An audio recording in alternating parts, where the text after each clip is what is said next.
제가 이 책을 왜 가지고 왔죠? 막 한국사 공부하고 막 영어 공부하던 애가 갑자기 책을 읽고 왔죠.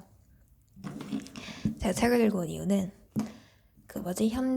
제가 지금 다니는 대학교에 교수님께 자기소개를 했는데 저를 자기소개 글을 써오라고 하셔가지고 몇 줄 그냥 적게 써오라고 하셨는데 제가 쓰다 보니까 또 길게 쓰게 되더라고요. 저는 글쓰기 같은 거 되게 좋아해가지고 아무튼 근데 그 글쓰기 같은 게 그러니까 자기 자신을 잘 알게 되는 그런 것들 중에 하여튼 제가 지금 서론을 말하려고 막 생각하고 있는데 하고 싶은 말은 그 교수님께 저는 사실 자신감이 없는 사람이고 뭐 제가 사실 원래 지망하던 학교에 오고 싶었는데 제가 들이지 않은 노력의 그 값어치를 발휘했고 그런 걸로 인해서 뭐 많은 좌절을 겪었었고 뭐 그랬는데 제가 여기서 6시에 일어나고 아침 먹고 점심 먹고 양치 저녁 꼬박꼬박 잘하고 약간 진짜 사소한 것들에서 자신감을 얻는다고 얻어가려고 이제 준비 과정에 있다. 일단 큰 비전은 잘 모르겠지만 정해준 게 없지만 근데 솔직히 큰 비전을 정해두지 않는 이유는 그게 실패했을 때 실패할까봐 두려워서거든요. 근데 저 사실 목표가 있긴 있어요. 근데 말씀드리지 않을 거고요. 아무튼 거기에 교수님한테 뭐라고 적어냐면 토요일에 1시간씩 책을 읽으려고 합니다. 라고 적었거든요. 그래가지고 책 읽는 거 좋아하는데 집에 책이 많이 없고 도서관이 문을 닫았어. 코로나 때문에 도서관이 문을 닫아가지고 책을 읽을 수가 없어요.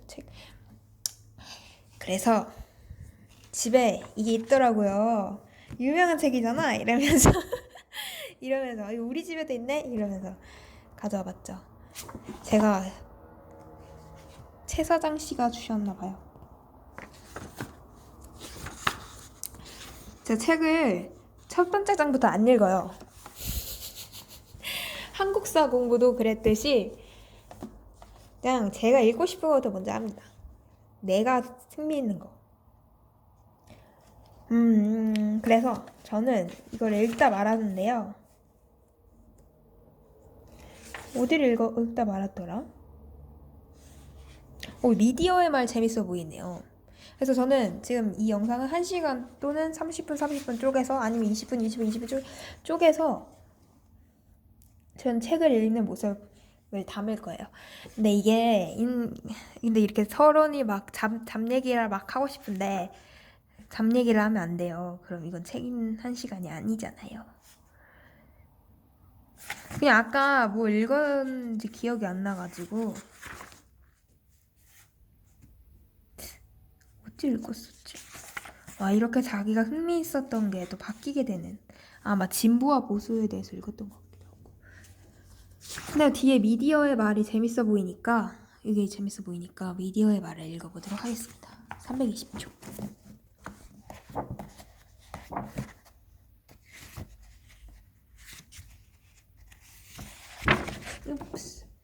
저의 영상을 보시면서 저를 키우는 맛이 느껴졌으면 좋겠어요. 소은이가 어떻게 성장 안 하는지.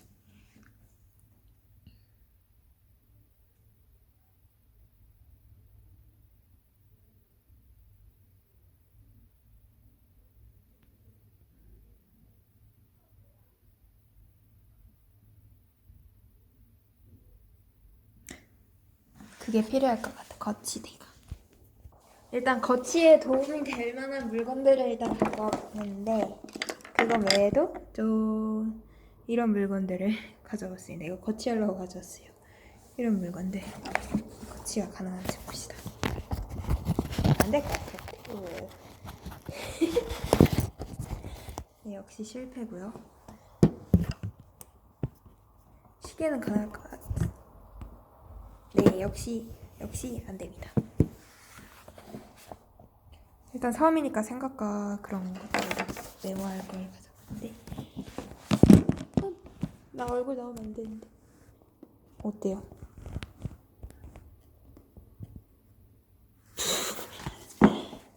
됐네요. 여기 제가 아무 짓을 해도 여기까지 나와도. 책에서 얼굴을 고개를 숙이면은 좀 민망한 상황이 벌어지겠군요. 시계를 한번 더 볼게요.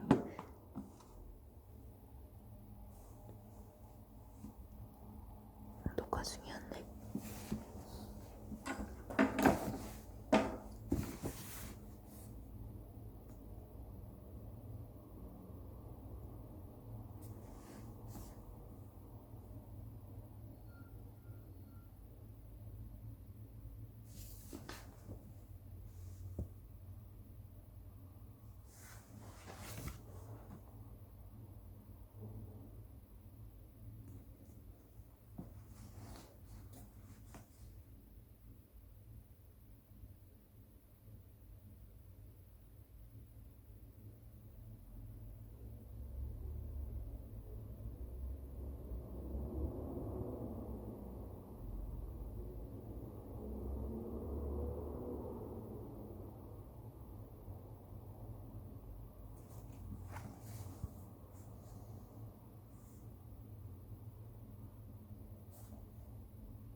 무수히 많은 사람들에게 노출되는 미디어라면 많은 사람의 감시와 비판 속에서 그나마 가장 진실되고 객관적인 내용을 서술할 것이기 때문이다. 이런 믿음은 한편으로 불확실한 사회에서 그나마 믿을 만한 판단 기준을 제시해준다는 면에서 긍정적일 수 있다. 다만 객관적일 것이라 믿었던 미디어가 객관적이지 않을 수 있다면 그때부터 문제가 발생한다.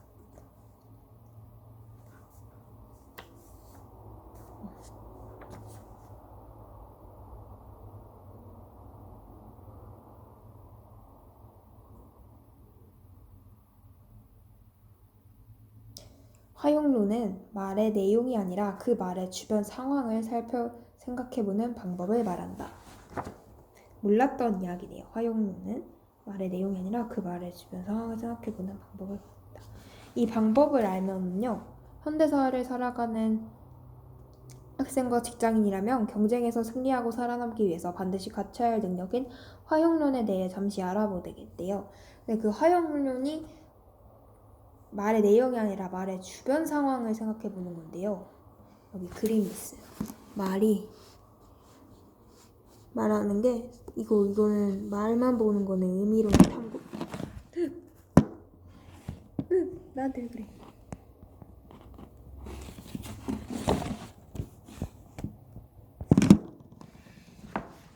왜 이래? 말의 의미를 찾아보는 거는 이런 건데.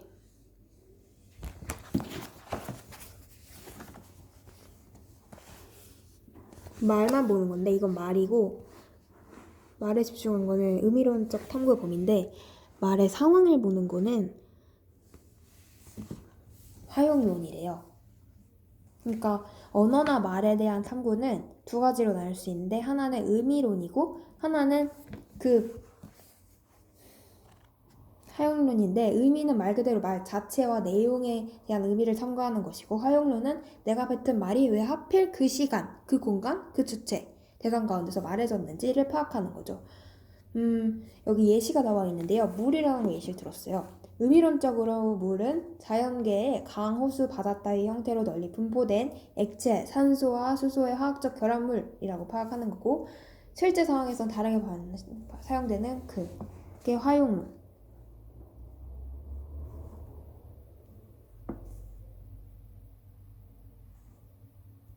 우리가 물이라는 거를 자연계, 강, 호수, 바다 따위에만 쓰는 게 아니잖아요. 근데 이게 왜 나온 걸까요? 거짓 보도를 이해하려면 이걸 알아야 된대요.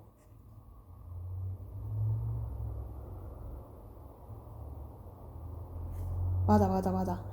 그렇죠. 어떤 두 사람이 공사장에서 일을 하는데 옆에서 물 너무 더워가지고 물 이랬는데 옆에 사람이 물은 산소와 수소의 화학적 결합물입니다 라고 하진 않잖아요.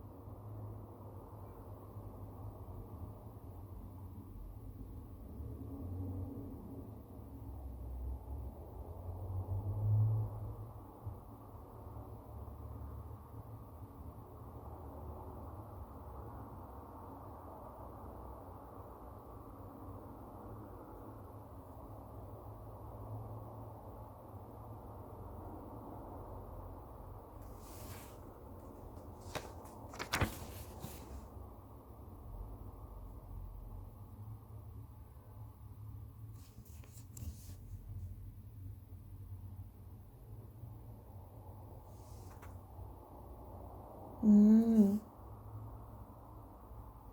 허용론을 잘 활용하면 사회생활을 잘하는 정치적인 사람이 될 수 있다. 정치적인 인간이라고 해서 꼭 나쁜 것은 아니다. 다른 사람보다 적은 노력으로 큰 효과를 발생시키고 내가 주도적으로 사람들과의 관계를 잘 조율할 수 있는 것을 의미하니까 말이다.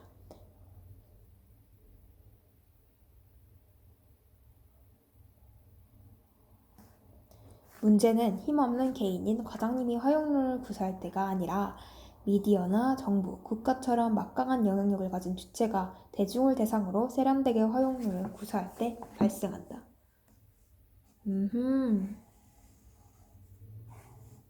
미디어는 객관적인 사실을 전달하지 않을 수 있다. 그렇다고 미디어가 틀린 정보를 보도한다는 것을 말하려는 게 아니다. 미디어의 보도도 의미론과 허용론의 측면에서 평가할 필요가 있다. 언론과 방송은 의미론적 측면에서 거짓말을 하는 경우는 없다. 물론 가끔 잘못된 정보 보도로 정정 기사를 낼 때도 있으나 그건 일회성의 그침으로 큰 문제가 되지 않는다. 정말 문제가 되는 것은 미디어가 허용론적 관점에서 객관적인 보도를 하려 하지 않는다는 점이다.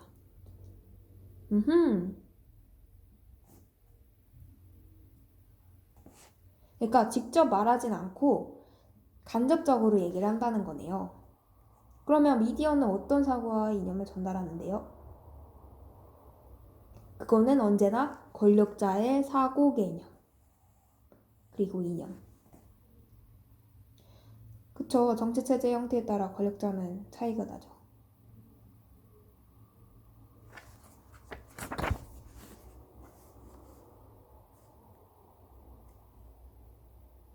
민주주의 체제의 미디어에서는 기업의 입장을 대변한대요. 그것은 미디어의 생존 방식과 직결되어 있기 때문에. 그쵸. 미디어가 대규모 자본이면. 그쵸. 미디어가 무료로 송출할, 대중에게 무료로 송출할 수 있는 건 광고 때문이니까요. 우와, 2조 원대래요, 방송 광고가. 신문 광고는 1조 6천억 원. 미디어는 광고비를 내주는 기업의 눈치를 보고 특히 대규모 재벌 기업과 관련된 내용은 자체적으로 검열한다. 신문과 방송이 광고주인 사기업의 이익을 대변해주고 사기업들은 광고로 언론의 이익을 보장함으로써 잘못된 이익의 먹이사슬이 형성된다.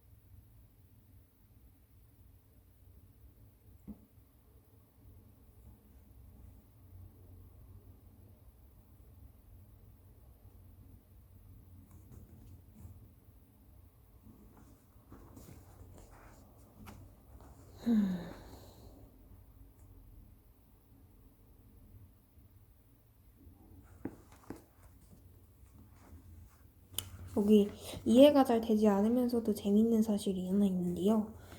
기업의 이익을 대변한다는 것은 무엇을 의미하는가?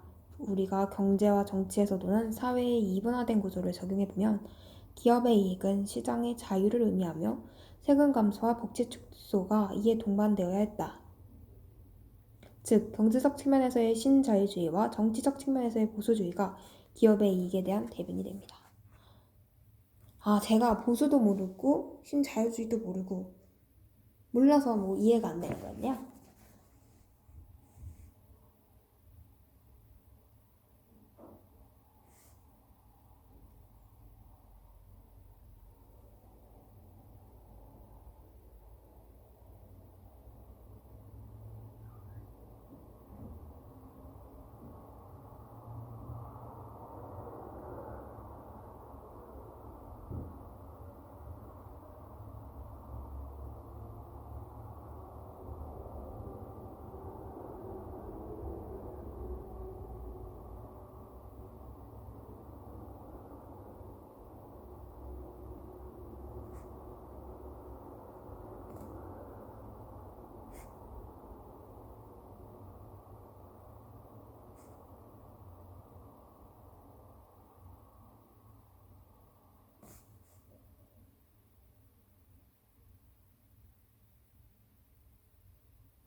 미디어의 확률을 이해하지 못하는 대중은 항상 억울한 상황에 놓이고 자본가와 기업의 자신의 이익과 거리를 빼앗긴다.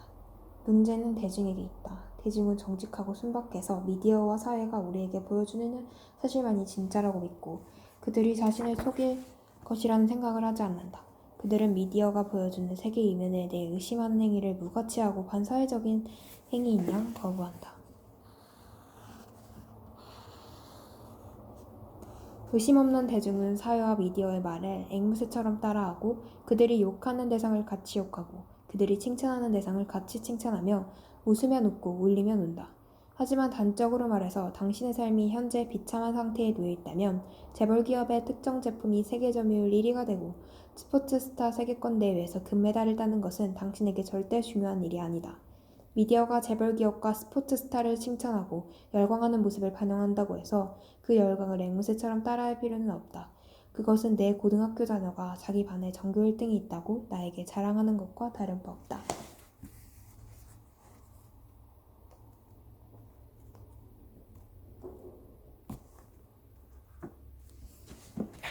이렇게 끝났네요. 뭐라도 적고 싶었는데 이 부분을 읽으니까 일단 미디어에 대해서 우리가 너무 전적으로 신뢰할 것이 아니라 비판적으로 바라봐야 된다는 것을 느꼈습니다.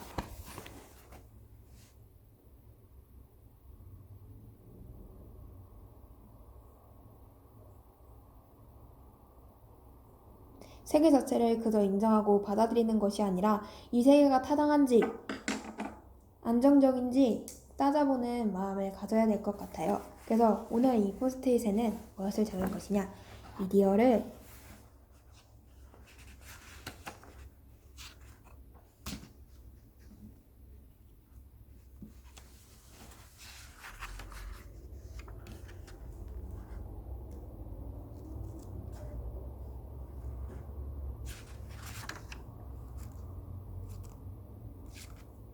한 줄 정리. 미디어를 전적으로 신뢰하지 말고 비판적으로 바라보는 시각을 가지자. 역시 비판적인 것이 중요하군요. 비판적인 시각을 가지자.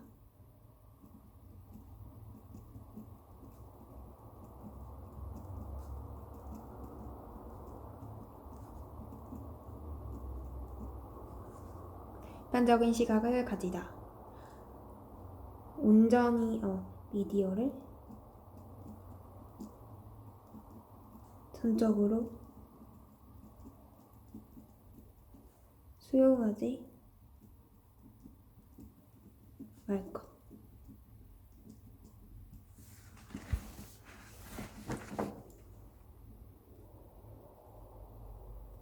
날짜도 꼭 써주세요. 나중에 내가 이런 생각을 했구나 알 수 있게 날짜도 적어두면 성장한 것이 또 느껴지거든요. 또 인생을 살다가 다시 이 책을 펼쳤을 때 다시 읽으면 느낌이 또 다르잖아요. 갑자기 펼쳤는데 독재 엘리트주의가 나왔습니다. 독재와 엘리트주의는 나쁜 것인가? 에 대해서 또 이야기 나오네요. 한번 읽어봅시다. 민주주의의 장점은 시민 스스로가 자신의 미래를 직접 선택할 수 있는 가장 이성적인 체제고, 단점은 이 민주주의가 정신이 결여되면 형식적 민주주의가 독재를 발생시킨다는 것이죠. 독재의 방식은 선거로도 낼 수 있고요. 다수가 소수의 의견을 무시하는 다수의 독재가 될 수 있다네요.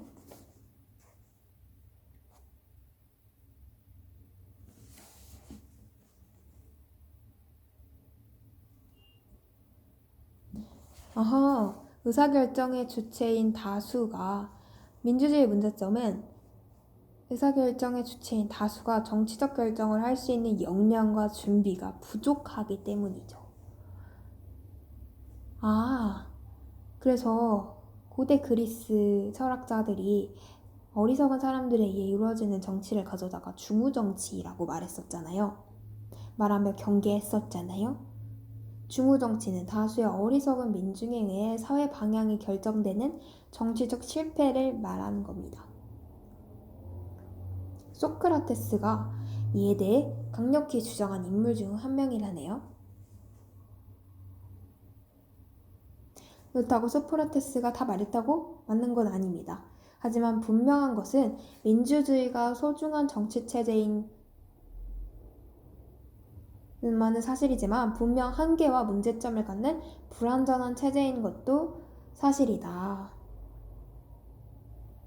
소크라테스와 그의 제자 플라톤은 스파르타 엘리트주의를 제시했다고 해요. 그러면 엘리트주의는 뭘까요? 엘리트주의는 사회의 중심이 엘리트라고 보는 견해의 총칭이래요. 역사적으로 등장했던 독재, 귀족제, 과두정치, 전제정치가 모두 여기에 속하는 엘리트주의라는 거죠. 그러니까 소수에 의해서 정치적 결정이 이루어지는 것이 엘리트주의다.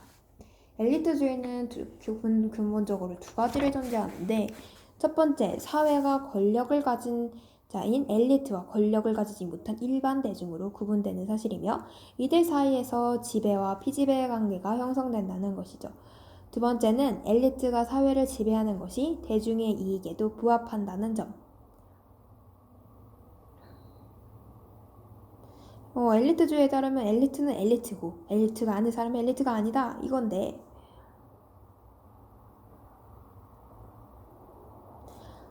개인적 환경적 잠재성을 가진 엘리트가 사회를 지배할 때 사회는 유기적으로 작동하고 통제되어 최선의 사회 형태를 갖춘다. 이렇게 보면 현대사회도 엘리트주의 사회처럼 보이는데, 그쵸. 실제로 사회는 능력 있고 학벌 좋은 소수의 정치, 사회, 경제, 엘리트에 의해서 움직이고 있으니까요. 근데 이러한 유사점에도 불구하고 근본적인 측면에서 현대 제2대기제 민주주의는 엘리트주의와 차이가 있다고 하네요. 정치적 권력의 정당성을 누구로부터 얻는지에 대한 차이죠. 오호, 그러네요. 정치적 권력의 정당성은 우리로부터 얻잖아요. 민주주의는 사회에 엘리트가 있거나 없거나 어쨌든 정치인의 권력은 우리로부터, 시민으로부터 나오니까요. 근데 엘리트주의는 통치자의 정당성이 시민으로부터 도출되지 않고 엘리트 스스로에게서 나오는 거죠. 왜냐하면 엘리트주의적 관점에서 보면 능력 있는 사람이 능력 없는 사람을 봤을 때 저한테 시키면 안 되지, 쟤한테 능력 없는 사람한테 시키면 안 되지, 능력 있는 내가 해야지 라고 생각을 하니까 대중은 무기력하고 합리적이지 못한 존재여서 자신의 이익을 대변할 대리자를 선출할 수 있는 능력을 상실했기 때문이다 라고 판단을 하니까요. 그래서 그들 손에 대리자를 선출할 수 있는 권한을 넘겨주는 것은 위험한 행동이라고 볼 수 있죠. 이러한 엘리트주의를 이상적인 정치제도로 생각한 사람이 바로 소크라테스인데, 소크라테스가 무엇을 했는지 쉽게 정리를 해드리자면 그는 철학이나 정치에 절대적 진리를 찾고자 했습니다. 오호. 현대인들은 다양한 목소리와 관점이 중시되어야 된다는 점을 알고 있지만 소크라테스는 그러한 다양한 목소리를 좋아하지 않았어요. 대신 절대적이고 보편적이며 하나의 진리를 찾으려고 했죠. 진리에 대한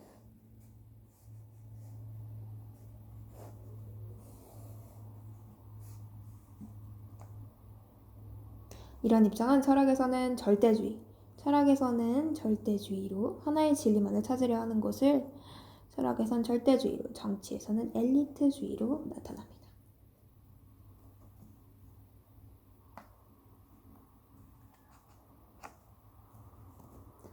소크라테스가 살던 시기를 보면 그리스 연합군이 페르시아를 물리친 이후였습니다. 대략 그리스는 서양, 페르시아는 동양이라고 할 수 있는데요. 이후 그리스는 전성기 시대를 맞이합니다. 그리스의 주도권을 두고 두 도시 국가인 아테네와 스파르타가 전쟁을 벌입니다. 쉽게 말하면 일제감력기에 힘을 합쳐 일본을 몰아내었는데, 이후 전성기가 찾아온 한국의 주도권을 두고 서울과 부산이 싸우는 상황이라고 생각하시면 된다고 하네요. 아테네의 정치는 민주주의였고 스파르타는 엘리트주의였는데, 아테네는 전쟁에서 스파르타에 계속 패배하고 있는 상황이었습니다. 그래도 아테네가 민주주의여서 이기는 걸까요? 한번 내용을 계속 봅시다. 소크라테스는 기원전 5세기 무렵에 이런 아테네에 살았다. 아테네에 살았대요. 그는 아테네에 직업이 없었대요. 못생겼대요. 그러나 워낙 말을 잘하고 지적이어서 젊은이들이 그를 따르고 좋아했습니다.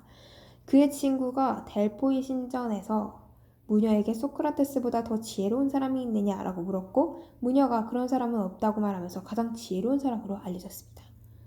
하지만 소크라테스는 그 말을 믿을 수 없다며 아테네에서 지혜롭기로 소문난 사람들을 만나 대화를 했습니다. 자기가 잘 모른다는 것을 증명하기 위해서죠. 이 과정에서 소크라테스가 대화하는 방식을 삼파법이라고 합니다. 끊임없이 질문을 던져 대답하는 사람. 스스로가 진리를 도출하게 하는 방식이다. 제가 약간 이런 방식을 쓰는 것 같은데. 그런 것 같지 않습니까? 예를 들면 소크라테스가 묻는다. 경건함이란 무엇인가? 이에 대해 에우티프론이란 사람이 답합니다. 경건함은 신의 사랑을 받는 것. 그러면 소크라테스가 또 이에 대해 문제를 지적하는 거죠. 사랑을 받는 것에 대해 신들마다 의견 차이가 있을 테니 그것은 경건함에 대한 정확한 설명이 아니라고 이렇게 질문하겠죠.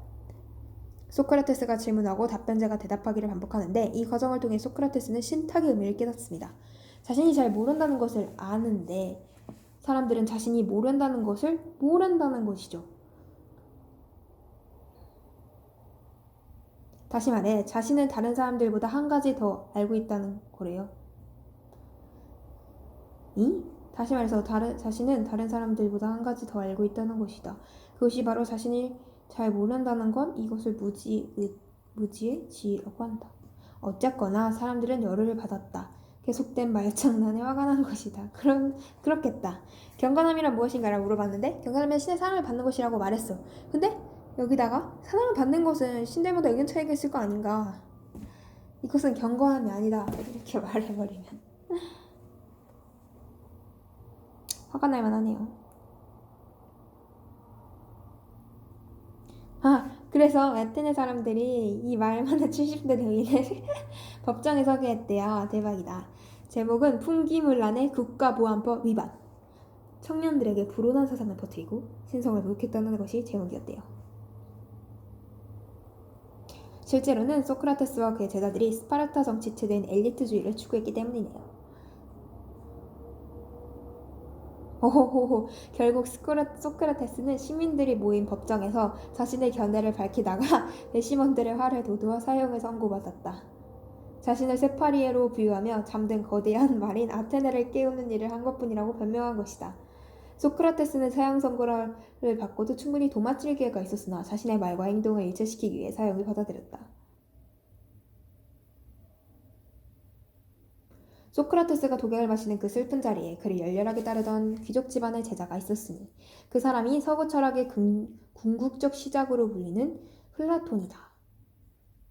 플라톤은 분노에 휩싸였다. 아테네 사람들에게도 물론 화가 났겠지만 그가 분노의 대상으로 삼았던 것은 민주주의 체제였다. 소크라테스의 죽음은 민주주의가 어리석은 사람들에 의해 얼마나 그러네. 걔한텐 그렇게 느꼈을 수 있겠다. 민주주의가. 어리석은 사람들이 모여 세상에서 가장 지혜로운 인물인 소크라테스를 죽인 것. 그쵸. 정치를 잘하도록 태어난 사람이 있을 텐데 그 사람들에게 이렇게 나라를 맡겨도 될 수 있을 거라고 생각하는데 그거에 대한 견제 또는 위험성을 그러니까 요향소 같은 거 하나 만들어야죠. 향리들 모아놓고 요향소 만들기.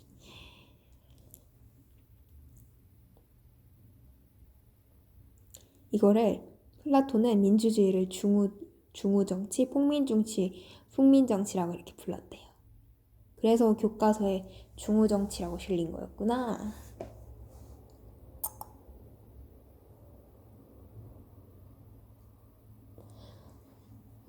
그래서 플라톤이 제시한 정치 체제는 철인 정치였어요. 철인 정치는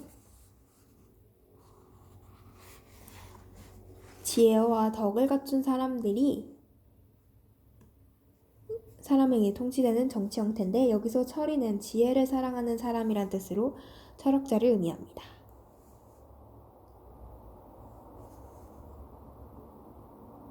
그냥 지혜를 사랑하는 사람이라는 넓은 의미를 갖는데요. 그래서 사회를 농민계급인 생산자, 군인계급인 수호자, 통치자인 철인왕으로 구분해서 지혜를 사랑하는 덕이 있는 자에 의한 절대적 통치를 꿈꿨다고 하네요. 우리는 민주주의가 당연히 최선의 정치 제재라는 걸 알고 있습니다. 오늘날 독재나 엘리트주의를 지향하는 사람은 비정상적인 사람으로 보이며 단지 사회에 불만이 많은 사람처럼 보입니다. 사실 이는 우리가 자유민주주의의 최선의 가치로 평가하는 국가에서 음? 음.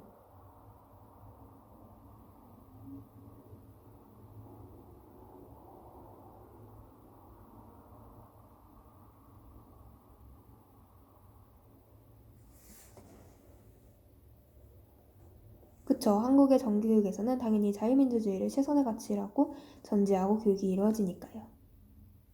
교육을 통해 개인이 민주시민으로 양성되는 것은 잘된 일이겠지만 그로 인해 엘리트주의나 독재는 잘못된 체제라는 선입견을 가지게 되고 대하는 것은 그쵸. 정치에 대한 이해를 넓히는 데 도움이 되지 않습니다. 정말 멋진 말이군요. 소수에 의한 정치제도도 어떤 면에서는 긍정적일 측면이 있다. 만약 소수의 권력자가 지혜롭고 뛰어난 까닭에 대중들보다 합리적이고 공평하게 판단할 수 있다면 말이다.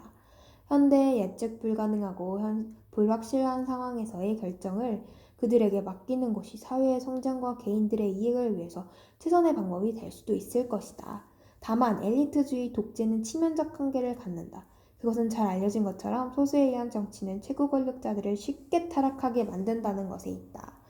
불완전하고 갈등이 끊이지 않는 체제임에도 불구하고 현대사회에서 민주주의가 채택되고 유지되는 것은 인류가 역사적 경험들을 통해 소수의 독재가 얼마나 치명적인 문제점과 한계를 갖는지를 확인했기 때문이다.